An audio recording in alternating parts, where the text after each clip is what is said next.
I built a 12-month rolling forecast model for a service business using Claude in minutes, and I will show you step by step how to do it yourself. But here is what matters. I'm not just going to show you how to build it. I will share the best practices to follow as you do FP&A work with Claude, and that is what makes your work stand out. I have spent a decade in finance and more than 1,000 hours on real numbers with Claude AI. And I put that into these videos to train finance professionals to supercharge their productivity and show them how to use AI safely. Because if you're not learning to do your work with AI faster and correctly, you will soon be competing with someone who have. Let me show you how to build a 12-month rolling forecast model for any business with Claude. So first, let's go through these files and information that I'm providing to Claude. The first thing is this input sheet. The second one that I have is some open questions on assumptions that we will need to work with Claude. And the final one is the strategic direction document. So this file has the strategic direction. Normally in real life, you will get this information by interviewing or meeting with the leadership team.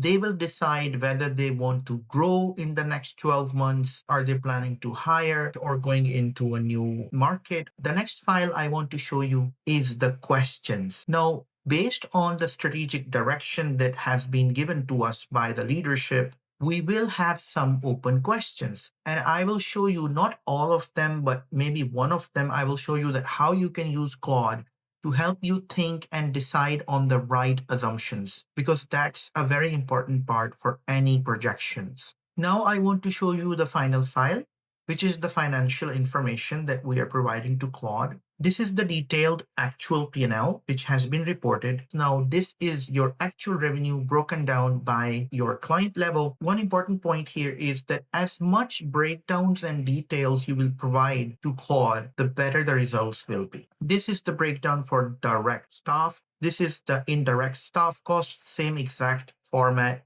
So for assumptions, we have divided assumptions into different categories and sheets. This is the contracted revenue. Technically, it's not an assumption. This is simply a sheet which is showing which contracts we have signed and how will the revenue flow for the next, let's say, 1.5 years. Sales pipeline is simply all the contracts that are not yet signed but under discussion. This is the revenue assumption section. You can pause the video and I'm sure you will understand what's happening here. On the staff cost assumption, same thing. For operating cost, rent, softwares, marketing, travel, etc. So this is my Cowork. And as you can see, there is already a project created for this company. So the first step, as you can see, I have copy pasted this first prompt. This is me setting the boundaries, telling Claude what I need, how it should follow my rules and not do something on its own.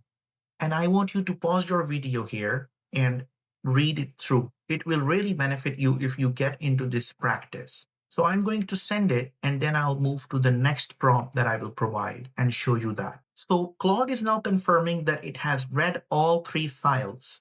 For us, the next logical step is to refine our assumptions. So I have a prompt ready.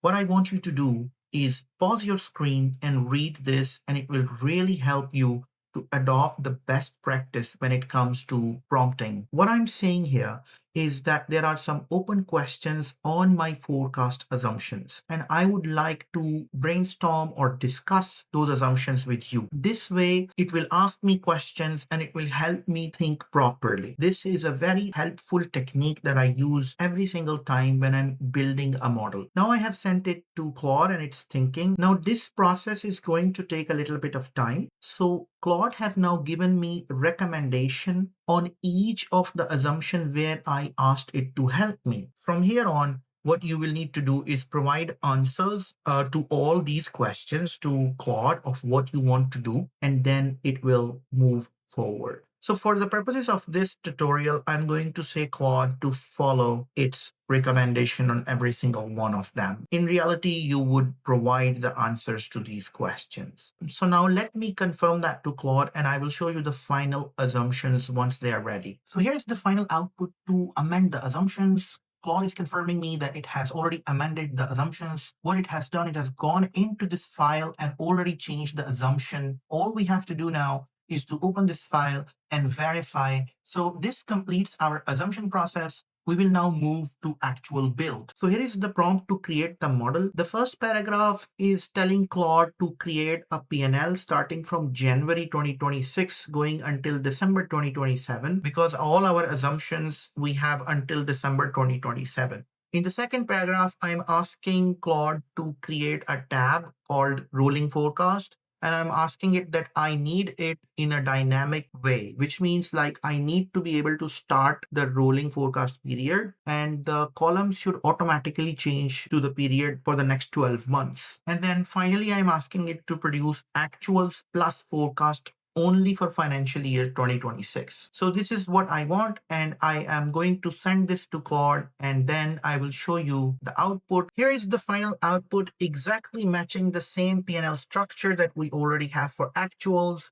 And here is that dynamic functionality which we asked it to create. And here you can see every month we can roll it forward after amending our assumptions. And in fact, if you go back to the reported months, it will even show you the actuals and then the forecast. But separately, we asked it to create an actual plus forecast view for 2026.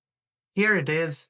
As you can see, this is exactly what we wanted, and a very nice professional structure. I assure you that if you try to build this by hand, it will take you hours and hours, and I created it under 1 hour, I would say. It took me around 1 hour.